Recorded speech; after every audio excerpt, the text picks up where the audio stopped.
ये फिर से ये होगा।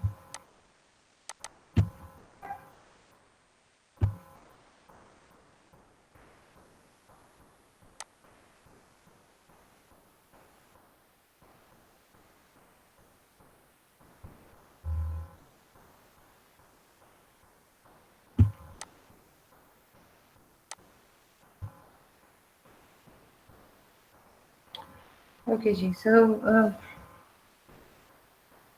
Farhan, all the CRs and GRs, do you got any question from the last topic?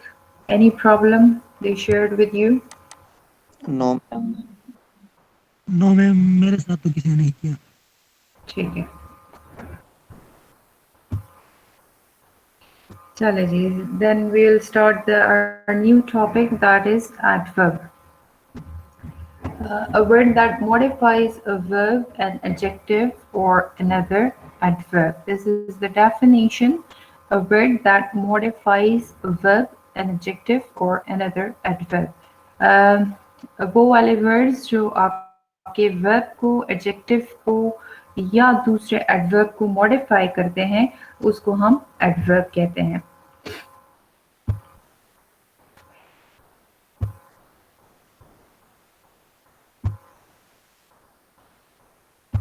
अच्छा जी, आप लोग जो हैं आप अपने काइंडली अपने क्लास को कह दें कि मुझे फिर बार-बार ये नहीं होता ना, ये मुझे टेंशन होती है। एक ही टाइम इनको दिया करें कि एक ही टाइम से ये लोग सब आया करें। जी मैम, मैंने बताया था बट पता नहीं ये लोग कहाँ होते हैं टाइम पर। नहीं, बस फिर उनको कह दें कि मैडम ज़्यादा से ज़्यादा 10 मिनट्स वेट करेंगे, इसके बाद ना आया करें। Okay, so the examples are here. She plays carefully. So carefully here it is working as adverb and it is modifying the verb play.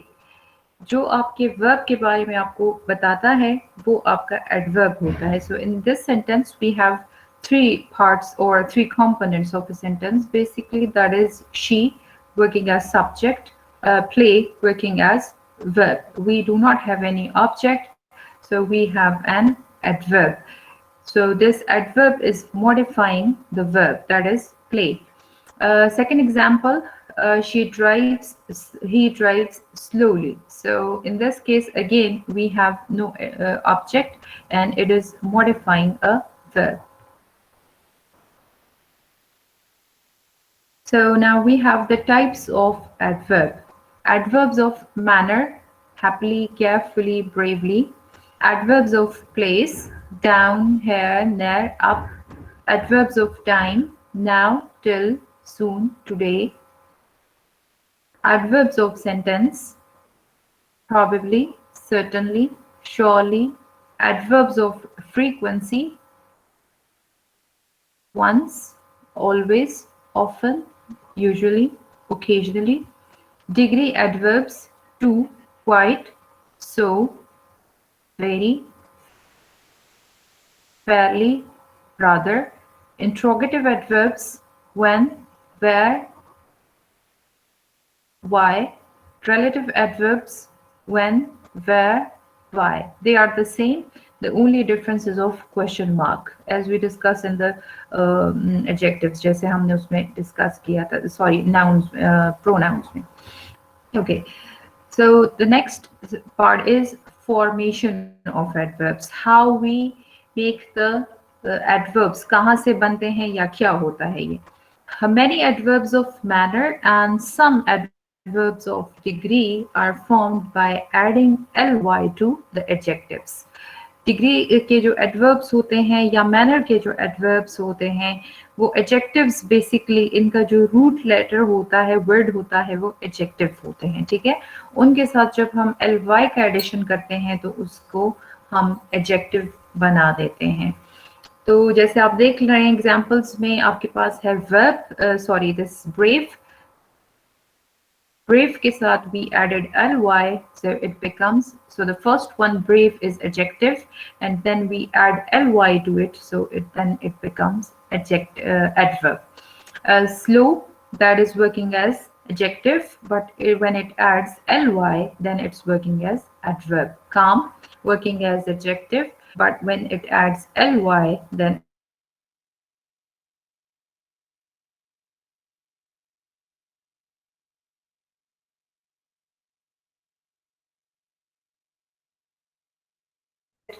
like you should not randomly place any parts of speech in a sentence. तो आपने देखना है हर एक parts of speech का एक specific position होता है, so you would look for that. So here we have the position of adverbs. All the examples are there. We will discuss all the adverbs, types of adverbs, that where to place them. So number one, we have the adverbs of manner.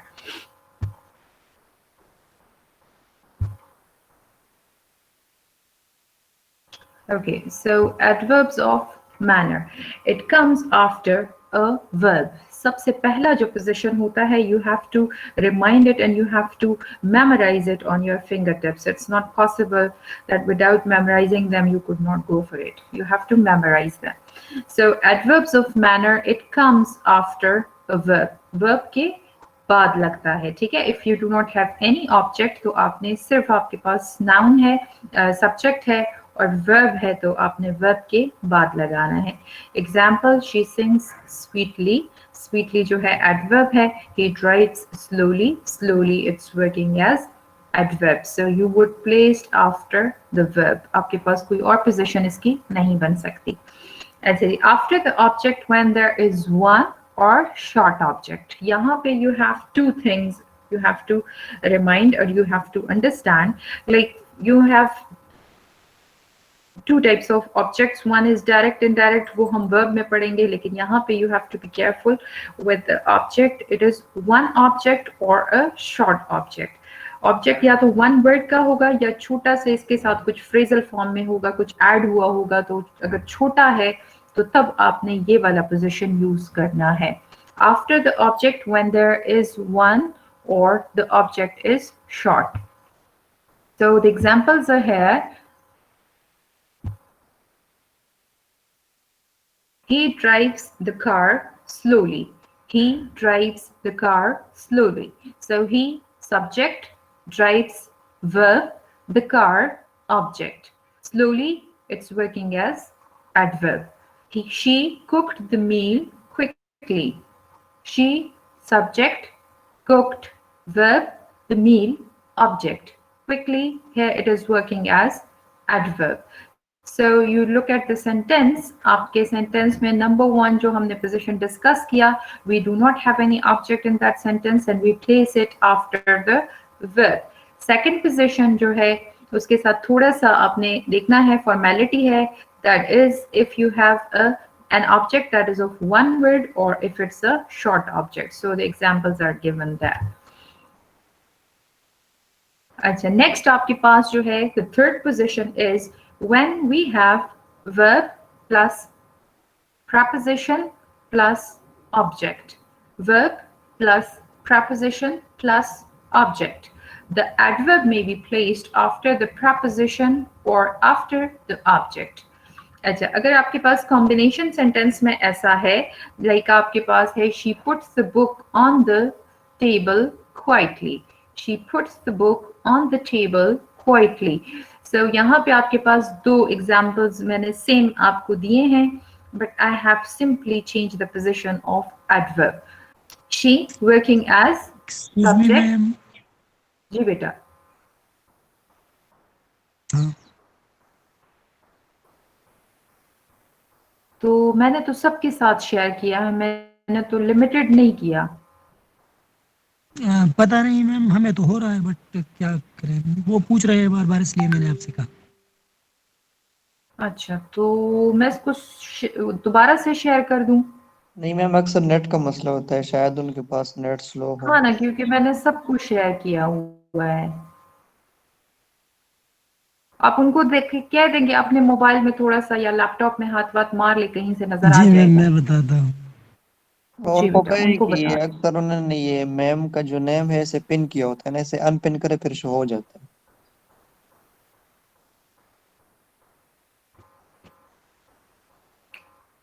Okay Okay. मैं बताता हूँ। जी, thank you.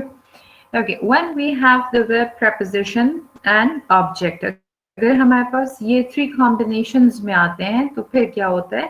She puts the book on the table quietly. अब she जो है working as subject, puts जो है verb है, past form में है, the book जो है it is the object, on the table, on जो है working as preposition, the table जो है we have the second object, हमारे पास एक indirect object होता है, एक direct object होता है. So you would look for that कि कौन सा आपके पास direct object होता है. Direct object वो होता है जो directly it is done by the subject, जो कि directly होता है. When you did something or when you do something and it is we have another object is passing its action to the other object, तो तब जाके ये आपके पास indirect object हो जाता है. जब आपका directly subject के साथ उसका connection नहीं होता तो वो आपके पास indirect object हो जाता है. तो ये हमारे पास जो है अब यहाँ पे the book जो है that is the direct object, table जो है वो हमारे पास indirect object है. अब combination को आप देख लें, आपके पास है she subject, put verb, on preposition और book जो है आपके पास object है. तो यहाँ पे आपने लगाना है preposition adverb को after the object or before the preposition. या तो आपके object के बाद adverb लगेगा या फिर आपके preposition के पहले लगेगा. तो यहाँ पे आपने देखना है, अच्छा ये after the preposition लिखा है, ये before the preposition कर लें, ठीक है. इसको मैं यहाँ से चेंज कर दूं.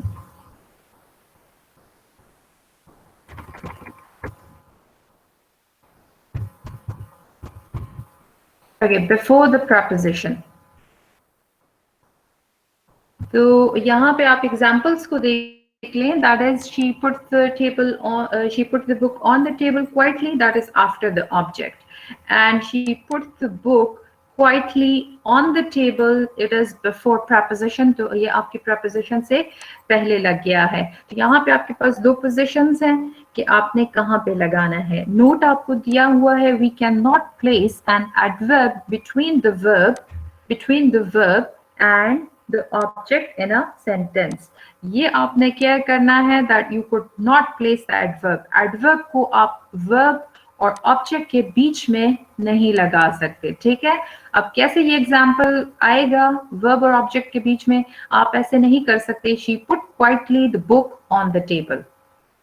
She put quietly the book on the table. अब क्या होगा? आप put जो है verb है, the book जो है आपका ऑब्जेक्ट है, quietly जो है adverb है, वो verb और ऑब्जेक्ट के बीच में आ गया है. तो ये जो पोजीशन है दिस इज ग्रामेटिकली इनकरेक्ट. आपने ग्रामर के लिहाज से ये पोजीशन ठीक नहीं है. आप वर्ब और ऑब्जेक्ट के बीच में एडवर्ब को प्लेस नहीं कर सकते, ठीक है. तो ये गलत होगा. तो यहाँ पे या तो बिफोर द प्रीपोजिशन आएगा या आफ्टर द ऑब्जेक्ट जो है उसकी पोजीशन आएगी. अच्छा जी, नेक्स्ट इसके साथ जो है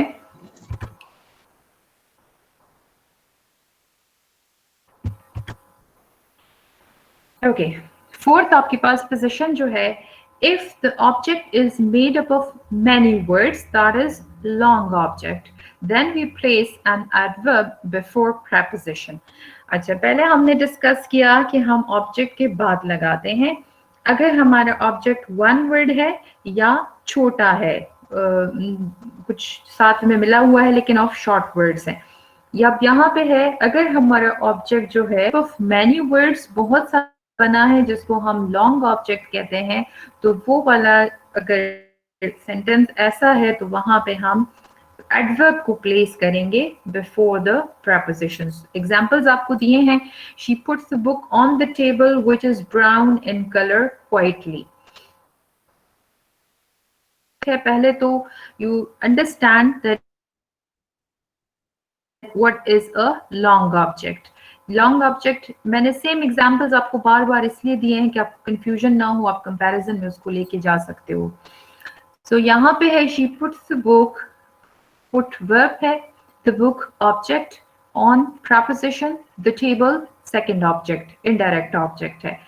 अब इनडायरेक्ट ऑब्जेक्ट जो है it is our long object, ठीक है। यहाँ पे हमारे पास है the table which is brown in colour. अब ये सारा जो है इसको you can not split it, आप इसको स्प्लिट नहीं कर सकते। हम क्यों नहीं कर सकते? क्योंकि हमारे पास जो है क्या लगा है, relative pronoun लगा है। relative pronoun for things हमने उसको which जो है it connects the rest of information which is important for the noun, तो हमने टेबल के साथ जो इंफॉर्मेशन है उसको कनेक्ट किया हुआ है, तो उसको हम स्प्लिट नहीं कर सकते। तो यहाँ पे हमारा जो ऑब्जेक्ट है ये लॉन्ग ऑब्जेक्ट हो गया है, ये लंबा हो गया है, बहुत सारे वर्ड्स इसके साथ कनेक्टेड है। सो दैट्स व्हाई हम इसके बाद जो है we could not place the adverb, तो ये इनकरेक्ट पोजीशन है। करेक्ट कैसे होगा? She put the book quietly on the table which is brown in colour, that is before preposition. अब आपने बिफोर प्रपोजिशन जो है इसको लगा दिया है which is grammatically the correct position. ये हमारे पास दो आपके पास चीजें हैं, एक है शॉर्ट ऑब्जेक्ट, दूसरा है लॉन्ग ऑब्जेक्ट। अगर लॉन्ग है तो उसके साथ हम नहीं लगा सकते, वहां पे हमारे पास प्रपोजिशंस का होना है और उसके पहले हम लगाएंगे। ओके, इफ द ऑब्जेक्ट, अब ये इसी के साथ लिंक्ड है, फिफ्थ पोजीशन है, क्या है? If the object is long, object हमारा लॉन्ग है and we do not have any preposition in a sentence. अगर ऑब्जेक्ट लॉन्ग है लेकिन उस सेंटेंस में कोई प्रपोजिशन नहीं है, then we placed an adverb before the verb. We place the adverb before the verb. अगर हमारे पास ऑब्जेक्ट लॉन्ग है, सेंटेंस में कोई प्रपोजिशन नहीं है, तो हम जो है एडवर्ब को फिर वर्ब से पहले लगाएंगे, वर्ब से पहले लगाएंगे, ठीक है। For example, he wisely decided to appear in the exams for the previous semester. अब यहाँ पे look at the sentence, आपके पास कोई प्रपोजिशन नहीं है इस सेंटेंस में, ठीक है। तो ये वैसे तो नजर आ रहे होंगे आपको, इन भी है, आप कहेंगे ये भी प्रपोजिशन है, टू जो है ये भी है। टू तो आप अपेयर के साथ है, दिस इज इन्फिनिटिव वर्ब है। इन द एग्जाम्स जो है वो हमारे पास है, it is working as preposition, लेकिन ये हमारे पास सेंटेंस के लिए करेक्ट पोजीशन नहीं बना सकता, मीनिंग जो है इस सेंटेंस का नहीं बनेगा। सो दैट्स व्हाई हम वहां पे प्लेस नहीं कर सकते। So here we would look for, अब ये आप देख लें, you have a sentence structure, आप देख लें, he subject, decided verb to appear, infinitive form of the verb, in the exams, in the exam जो है आपका as a object काम कर रहे हैं, for the previous semester इसके साथ जो है आपका एक्स्ट्रा इंफॉर्मेशन हो गई, ये सारा आपका ऑब्जेक्ट आ रहा है। So it's working as a long object, तो ये लॉन्ग ऑब्जेक्ट है, लेकिन हमारे पास प्रोपोजिशन जो आ रही है एडवर्ब की, वो हम लगाएंगे इसको वर्ब से पहले, क्योंकि अगर हम प्रपोजिशन लेते हैं इनको तो उसका हमारे पास मीनिंग नहीं बनेगा, दैट इज ग्रामेटिकली इनकरेक्ट, वो बनेगा he decide to appear wisely in the exams, ये ओके सही पोजीशन नहीं आती, again then it's between the verb and the object, ये वर्ब और ऑब्जेक्ट के बीच में आ रहा है, so that's why grammatically it is incorrect. तो हम यहाँ पे पोजीशन जो लेंगे वो है बिफोर द वर्ब, ठीक है। तो ये आपके पास 5 पोजीशंस हैं that we use for adverbs, जहां पे हम सारे एडवर्ब्स को लेके आते हैं, and these are the positions for all the adverbs. अच्छा जी, नेक्स्ट हमारे पास है एडवर्ब्स ऑफ प्लेस।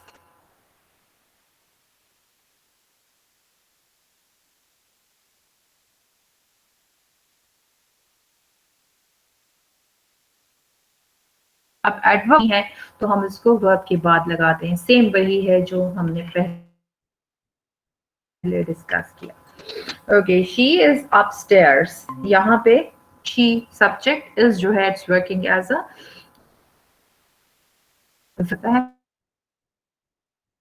प्लेस को शो करता है। सेकंड है इफ वर्ब प्लस ऑब्जेक्ट और verb plus preposition plus object, तब क्या होगा? आई हैव सीन है this man somewhere, I have seen this man somewhere, so I have जो है आपका हैव सीन आपका परफेक्ट टेंस है, ऑक्सिलरी है, third form of the verb है, दिस मैन जो है इट्स वर्किंग एज ऑब्जेक्ट, और somewhere it's working as adverb of place, जो कि हमने ऑब्जेक्ट के बाद लगा दिया. I looked for it everywhere, looked working as verb, for it जो है it's working as object, and everywhere it is working as adverb. So after the object. Okay, next हमारे पास है adverb of time. They are usually placed in the beginning or at the end of a sentence. ये हम sentence के या तो start में लगाते हैं या फिर end में लगाते हैं. ठीक है, now we can copy it now. End position is most common with imperative sentences. Start वाला जो है common है, लेकिन end वाला जो है वो बहुत common है. It is for the imperative sentences. Imperative sentences में इसलिए हम बाद में लगाते हैं that it gives full stress of a command. जो कि command का stress होता है वो definitely उसमें होना चाहिए. So that's why we place it at the end position. Write it today. Finish it now. So that's why we place them at the end. Okay, yet हमारे पास has not finished it yet are the time adverbs. He has not yet finished it. अब आपके पास दो positions आ सकती हैं. Has not और finished जो है, अब आपके पास again you would say it's not between the object and the verb. Object और verb के बीच में नहीं है. Auxiliary और verb के बीच में आ रहे हैं. So it is fine, like if you have a compound tense तो आप उसमें जा सकते हैं. It is chiefly used for the negative sentences and interrogative. या तो negative में use होता है yet, और या interrogative में use होता है. Second आपके पास है still. It's also time adverb. It is used before or verb plus object or after the verb be. Verb be अगर हमारे पास है is, am, are, was, were, तो उसके बाद लगता है, और बाकी सारे verbs जो हैं उनसे पहले लगता है. He still works on the topic. So here works जो है आपका simple verb है, और simple verb आपका use हुआ है, तो इससे पहले आप जो है still को use कर सकते हैं. Second example जो है आपके पास compound tense है, क्योंकि उस compound means कि उसके साथ auxiliary भी है और दूसरा verb form भी है. तो अगर verb भी है आपके पास तो वहाँ पे he is still working on the topic. ये इसका grammatical position है जो कि सही है. अगर आप इसको ऐसे लगाते हैं he still is working on the topic, so grammatically that is incorrect. ठीक है, ये हमेशा आपको बोलने में भी गलत लगेगा और आपको ग्रामेटिकली भी इसकी ये पोजीशन गलत है. ओके जी. So the next is adverb of frequency. Frequency को हमने दो हिस्सों में डिवाइड किया हुआ है. One is the positive and the second one is negative. A जो है always, frequently, occasionally, often, once, periodically, repeatedly, sometimes, usually, etc. They are the adverbs of frequency that we use positively in a sentences. Positive sentences जो होते हैं. Second B जो है ever है, never है, hardly ever, rarely, scarcely, seldom, etc. ये जो use होते हैं they are used in the negative sentences. ये हमेशा negative meaning भी देते हैं और negative sentences में use होते हैं. A and B are placed after the simple tense of verb be. Verb be का जो होगा is, are, was, were, जितने भी हैं, all these frequency adverbs of both the group would be used after the simple tense. जो simple tense है उसमें ये हमेशा उसके बाद लगेंगे. He is always a good friend. Always frequency adverb है. She is frequently wearing this dress. So frequently जो है it's frequency adverbs. Frequency basically, as the name shows, it talks about the happening of an action, how many times it happens, कितनी दफा हुआ है, तो उसके लिए आपने इसको use करना है. Okay, before the simple tenses of all other verbs. बाकी जितने verb be के अलावा बाकी जितने tenses हैं means like the present simple and the past simple. अगर प्रेजेंट में है या पास्ट के सिंपल में है तो वहां पे आपने वर्ब से पहले लगाने हैं. They sometimes look very weird. तो यहाँ पे आपने इसको देखना है कि कहाँ पे look जो है यहाँ पे it's working as a verb, or sometimes जो है it's working as a frequency adverb. I never forget to complete my work. So never जो है it's working as it is from the group B, और negative meaning दे रहा है, sentence positive है लेकिन meaning इसका negative है. So it is also used before the verb. Okay, third position क्या है? They are placed after the first auxiliary with the compound tenses. आपके sentences में compound tenses वो होते हैं जहाँ पे या तो first या तो एक auxiliary होता है या फिर दो auxiliaries होते हैं. That is called compound tense. So in case if you have a compound tense, so you have to be careful and you would place the frequency adverbs before the first auxiliary. So examples are there. You have once told to follow me. You have it's working as auxiliary, and told जो है it's working as the first verb. आपके verb है. You have once told me to follow the me. So it is after the first auxiliary. Have जो है auxiliary है तो आपने इसके बाद लगाना है. He can never help you. So he subject है, can जो है आपको auxiliary है, model auxiliary है, never जो है frequency adverb है, help you जो है it's working as adverb, तो verb है, sorry. So never जो है वो आपका adverb है and it is used after the first auxiliary.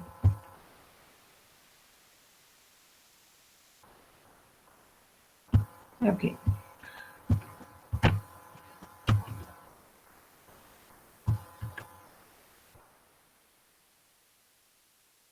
अच्छा, इसके साथ आपका जो है इंट्रोगेटिव स्ट्रक्चर क्या होगा? इंट्रोगेटिव स्ट्रक्चर में whenever you are going for the interrogative structure, so all the interrogative structure for the frequency adverbs, वहाँ पे हम हमेशा जो यूज करते हैं have you ever.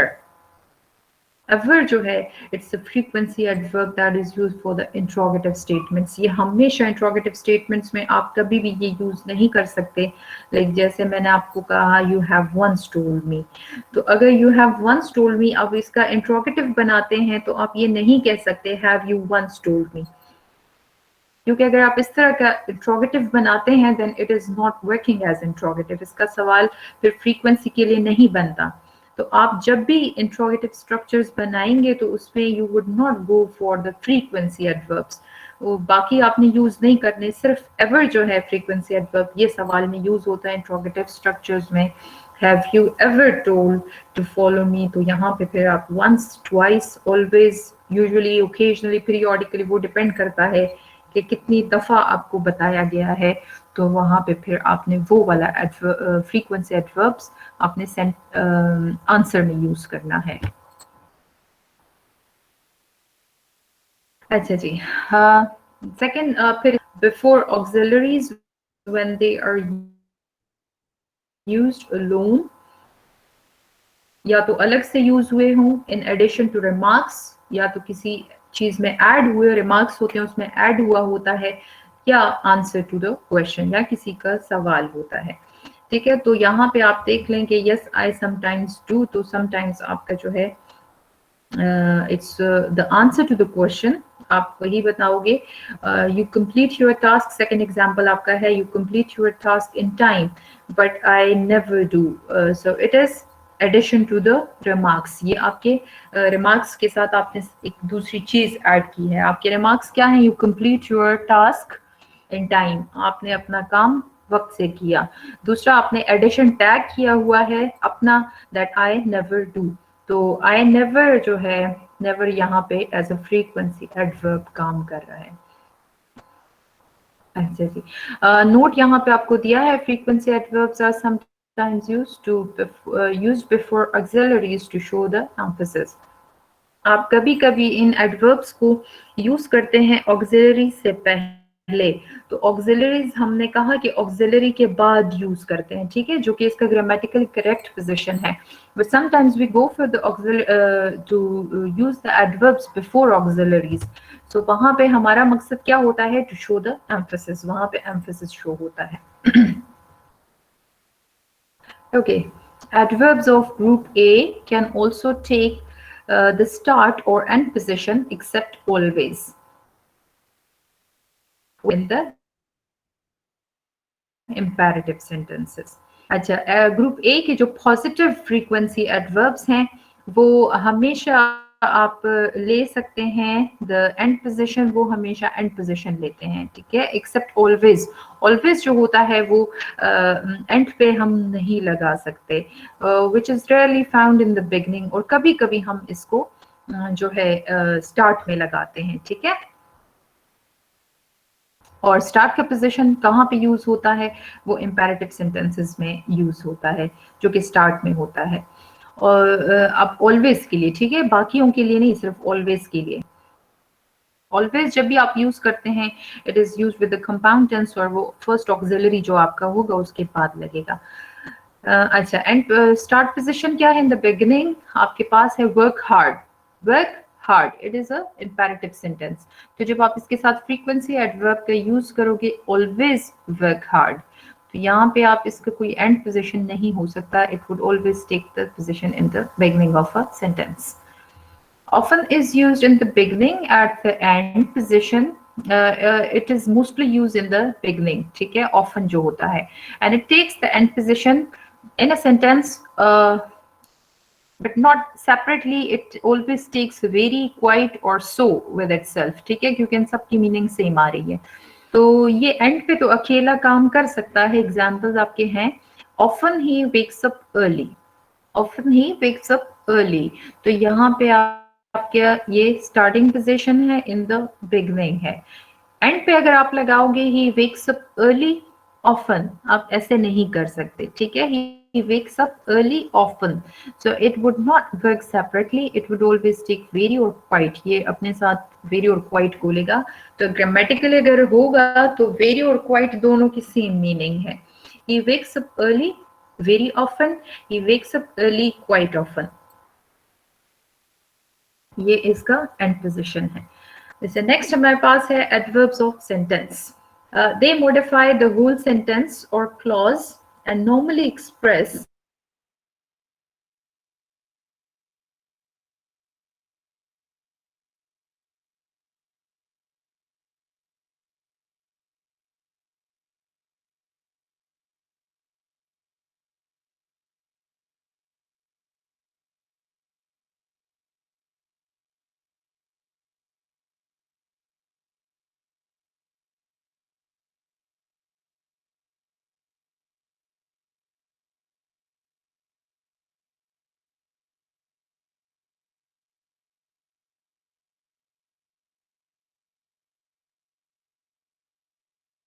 she is actually very smart, they are obviously very good friends, तो ये इस एम आर was were जो है उनके बाद लगते हैं ना सेंटेंस। सेकंड पोजीशन है before the simple tenses of all other verbs, बाकी जितने भी सिंपल टेंसेस हैं उनसे पहले लगते हैं। शी सर्टेनली वर्क्स हार्ड, ये बाकी आपके वर्क जो है सिंपल टेंस है, इसके साथ और कुछ भी नहीं है, so you would use it before the simple verbs. Third position है after the first auxiliary in the compound tenses, वही सारी पोजीशंस हैं जो हमने पहले डिस्कस की हैं। She is probably working in this department, she has eventually finished her work, तो ये फर्स्ट ऑक्सिलरी इज है, हैज है, उससे बाद में लगे हैं। The most common position is in the beginning or at the end of a sentence. Sentence के start में या फिर end में लगते हैं, ठीक है। Perhaps this is the boy who took my bag. तो आप sentence के start में भी लगा सकते हैं। अच्छा जी, next है degree, adverbs of degree. As the name shows, degree है तो ये आपको intensity of the action show करता है। These adverbs shows the intensity of an adjective or another adverb, they are placed before them. या तो किसी adjective से पहले लगेंगे या फिर किसी adverb से पहले लगेंगे, उसकी intensity को modify करते हैं, show करते हैं कि कितनी है। So he is very handsome. अब यहाँ पे he subject is verb, handsome जो है adjective है, very जो है it is working as adverb, adverb of degree. Very handsome means like अगर आप कहते हैं he is handsome, तो वो अलग मीनिंग देगा, ही इज वेरी हैंडसम तो वो अलग मीनिंग देगा। So this adverb is modifying the adjective, उसकी इंटेंसिटी को शो करता है। I am perfectly fine, so am जो है आपका वर्ब है, परफेक्टली जो है आपका डिग्री एडवर्ब है, फाइन जो है आपका एडजेक्टिव है। Okay, enough follows adjective and adverbs. Enough जो है वो इस पोजीशन में नहीं आ सकता जो वी डिस्कस इट अर्लियर, ये जो है उसके एडजेक्टिव या एडवर्ब के बाद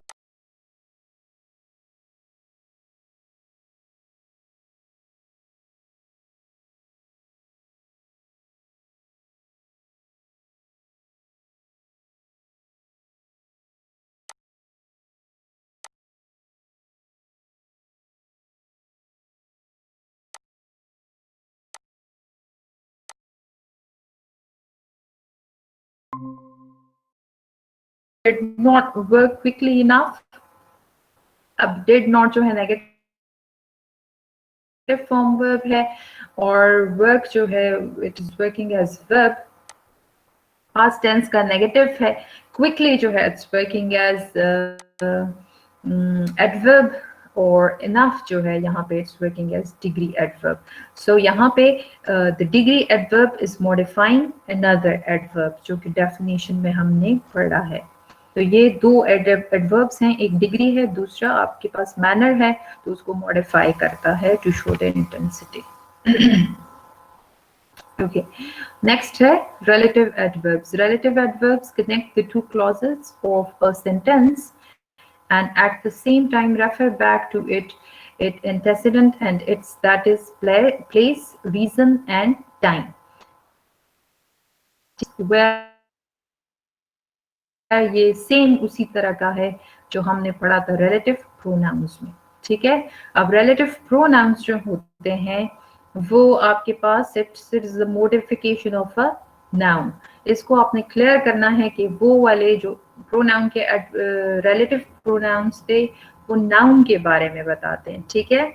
और ये जो रिलेटिव एडवर्ब्स होते हैं ये आपको एडवर्ब के बारे में बताएंगे। तो यहाँ पे हमारे पास जो एडवर्ब्स का बन सकता है तो वो आपने देखना है। हमारे पास वेयर जो है it is for place, why जो है it is for reason, and when जो है इट इज फॉर टाइम। तो ये हमारे पास 3 रिलेटिव एडवर्ब्स होते हैं and they refer back to the noun, sorry to the adverb जो हम उसके बारे, नाउन के बारे में बेसिकली होता है जिसके बारे में हम पूछ रहे होते हैं, लेकिन होते ये एडवर्ब्स हैं, ठीक है। तो अब नाउन क्या है, प्लेस है हमारे पास। Do you know the place where we left the book, तो where we left the book।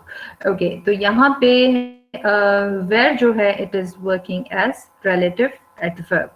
अच्छा, second example है that was the reason, that reason के लिए हमारे पास है तो हमने that was the reason हमारे पास एक क्लॉज हो गया है, I decided to resign दूसरा हो गया है। इन दोनों को कनेक्ट करने के लिए, उनको एक मीनिंग देने के लिए हमने साथ में relative एडवर्ब लगाया है। थर्ड एग्जाम्पल आपके पास है the moment when he left home, I still remember the moment। अब ये आपके पास हमारे एक क्लॉज हो गया है, दूसरा हमारे पास है he left home, ये एक ही क्लॉज है हमारे पास, लेकिन इन दोनों को कनेक्ट करने के लिए हम साथ में when लगाते हैं। It is the modification of time, और टाइम के बारे में हमें बताता है। सेकंड हमारे पास जो क्लॉज है I still remember, तो इन दोनों को कनेक्ट करने के लिए आपको एसेंशियल एंड नॉन एसेंशियल आपको याद होगा, इसी तरह इसका भी essential and non essential information होता है। लेकिन यहाँ पे सिंपल हम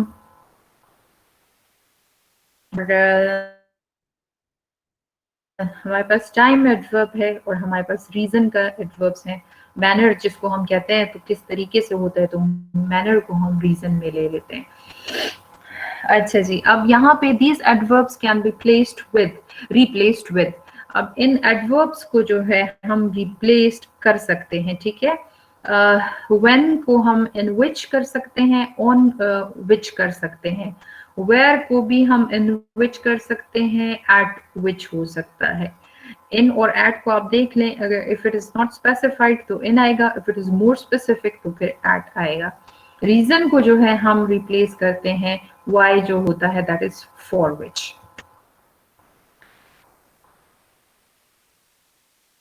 अच्छा जी, बाकी जो पीछे वाले एग्जाम्पल पिछले आपको दिए हैं उन्हीं को आप इससे रिप्लेस कर ले तो आपके पास वही सेम मीनिंग आती है, ठीक है। अच्छा जी, नेक्स्ट हमारे पास है adverbs, interrogative adverbs. Adverbs which are used for asking questions, जहाँ पे हम सवाल करते हैं। There are several different kinds of adverbs. ये हमारे पास मुख्तलिफ बनते हैं, यही टाइम, प्लेस और रीजन के लिए ही बनते हैं, ठीक है। जो कि हम, ऐसा नहीं है कि आपने हर जगह की क्वेश्चंस या इंट्रोगेटिव्स के लिए जो है you can use them. No, only for reason, for time and for place. ये हमारे पास बनते हैं।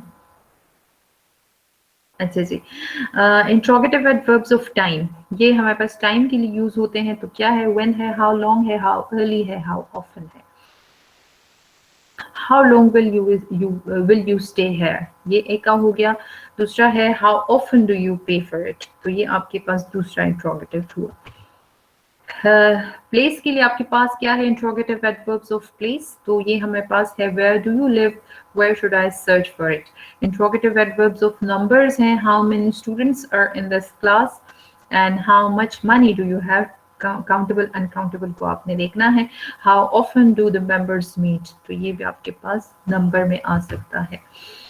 अच्छा जी, फिर है इंट्रोगेटिव एडवर्ब्स ऑफ मैनर। आपके मैनर के लिए क्या यूज होता है? How are you doing, how could you do it and how did you do it. तो वो आप मैनर में इसलिए जाते हैं कि आपने जब जवाब देंगे तो वो आपका हाउ आर यू डूइंग, तो आप कहेंगे आई एम फीलिंग वेल, या आप कहेंगे फीलिंग वेरी वेल, जो भी आपका जवाब होगा। Okay, interrogative adverbs of reason. Reason क्या है? आपने रीजन देना है। why are you crying, why are you late and why do you hate her। तो ये आपके पास रीजंस होते हैं कि आप रीजन देते हैं कि क्या है। अच्छा जी, so these are all the types of adverbs जो कि आपके पास पोजीशंस के साथ विद एग्जांपल्स मैंने आपको एक्सप्लेन कर दिए हैं, ठीक है।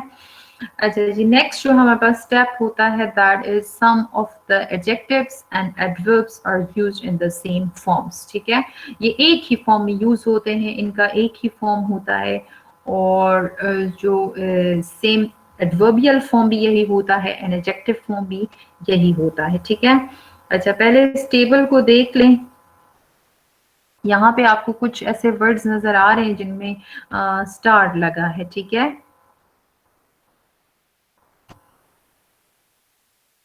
पर स्टार्स लगे हैं, सब पे नहीं, ये जिन पे stars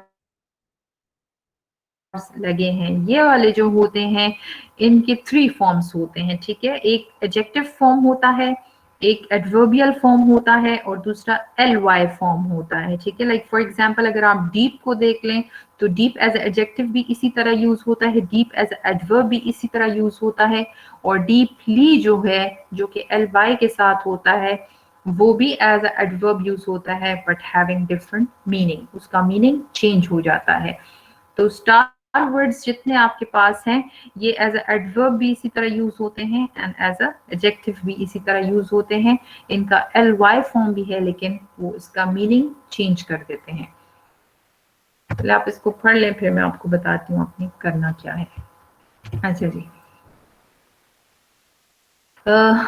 all the given adjectives and adverbs have the same forms. इनका adverbial and adjective same forms होते हैं। You can differentiate them by its use in a sentence. आप इसको differentiate कैसे करोगे कि आप इसको sentence में आपने देखना है कि if it's a modification of a noun or a pronoun तो ये adjective होगा। If it's a modification of a verb, adverb or another adjective or another adverb तो ये फिर adverb होगा, ठीक है। लिटल को हमने लिया है, add little salt to the soup, add little salt to the soup. अब यहाँ पे ये मॉडिफिकेशन करता है सॉल्ट की जो कि नाउन है और अनकाउंटेबल है तो हम इसका लिटल जो है इट्स वर्किंग एज एडजेक्टिव। यहाँ पे ये एज अ एडजेक्टिव काम कर रहा है क्योंकि नाउन की मॉडिफिकेशन है। दूसरा अगर आप सिंपल उसी सेकंड एग्जांपल को देख लें, he is little known to his people, he is little known to his people। अब यहाँ पे जो है ये किसी नाउन या प्रोनाउन की मॉडिफिकेशन नहीं कर रहा बल्कि ये वर्ब की मॉडिफिकेशन कर रहा है, दैट इज नोन। तो यहाँ पे जो है मॉडिफिकेशन ऑफ द वर्ब हो रहा है तो it is working as adverb, ये एज अ एडवर्ब काम कर रहा है। अच्छा जी, नेक्स्ट है I have enough money to pay my bills. I have enough money to pay my bills. अब यहाँ पे जो है it is talking about the amount, आप मनी की बात हो रही है, अमाउंट की बात हो रही है, तो यहाँ पे it's the modification of a noun है, तो यहाँ पे इट्स वर्किंग एज एडजेक्टिव। और दूसरा जो है this room is not big enough, तो यहाँ पे it's talking about the adjective. तो बिग इनफ जो है, बिग जो है इट्स एडजेक्टिव, तो इनफ जो है it is modifying an adjective, so that's why it is working as adverb. तो ये सेकंड एग्जांपल में ये एडवर्ब है। अच्छा, ये वही है जो आपको बता दिया है, the star words are used in 3 forms. ये एक एग्जांपल मैंने आपके लिए लिखा है कि इसमें ये 3 फॉर्म्स में यूज होता है। अच्छा जी, the first example is they worked hard. They worked hard. This work is hard. He hardly paid his bills. अब सेकंड, फर्स्ट जो एग्जांपल है, it is working as adverb. They worked hard. ये modification करता है worked की, काम की, तो यहाँ पे it's working as adverb. Second जो example है, the work is hard. यहाँ पे ये modify करता है noun को the work. तो यहाँ पे ये काम उसी तरह है, लेकिन यहाँ पे it's working as a subject, तो ये noun होगा, तो it's the modification, it's working as adjective. ये adjective होगा। थर्ड में he hardly paid his bills, so it's working as adverb ही है, लेकिन यहाँ पे मीनिंग इसका ये है, hardly means very very rarely, बहुत बहुत कम हालत में ऐसे करता है, so he hardly paid his bills। तो वो वाला hard और ये वाला as a adjective and as a adverb, first and second, इन दोनों का मीनिंग सेम है कि it is very hard, it's very difficult।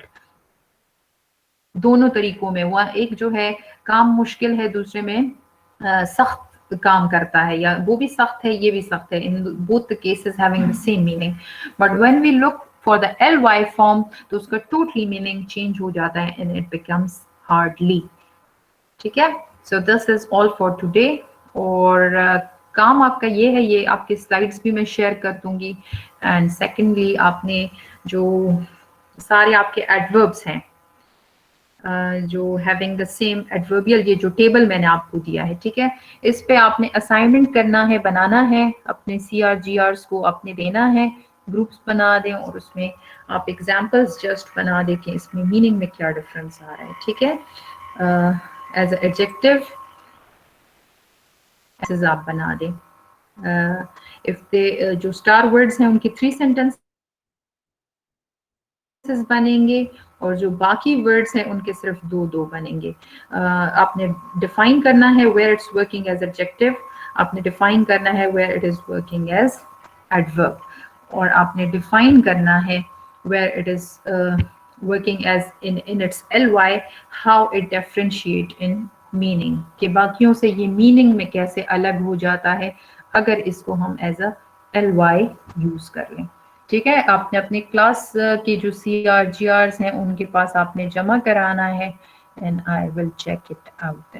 ठीक है, सिंपल आप पेजेस पे लिख लें, टाइप करते हैं, वो आपकी मर्जी है, मैंने सिर्फ देखना है that it is clear to you और नॉट, मैंने सिर्फ इतना सा देखना है। ठीक है, समझ आ गई CRGR? मैम ग्रुप्स में कर दे, इंडिविजुअली सब कर दे। ऐसे कर लेंगे, ग्रुप्स बना दें उसके, और एक एक 2 वर्ड्स जो हैं वो सबको दे दें। Alright ma'am, thank you. Okay या तो इस तरह कर लेंगे, एक एक 2 वर्ड्स में फिर मसला होता है कि बाकी इसी तरह रह जाते हैं, क्योंकि ना लाइक लोग उससे वही 2 वर्ड्स करोगे, आई नो दैट। इंडिविजुअली थोड़ा सा मुझे मार्किंग में मसला होगा, बस ग्रुप्स बना दें और उसमें सारे आपने करने हैं, सारे वर्ड्स, ताकि सबकी समझ आ जाए। मैम जो पहले वाले ग्रुप्स बने थे उसी तरह कर लेंगे। जो भी आपकी मर्जी है, जिस तरह आप बनाते हैं उसी तरह बना दें, मुझे सिर्फ काम चाहिए आपका। ठीक है मैम। ओके जी, thank you so attendance much. मैंने ले ली है, बस उनको समझ लिया। ओके बेटा। Okay, beta. Thank you so much. Allah Hafiz, Allah Okay, see you in Hafiz. the next class. Farhan ji ji. Farhan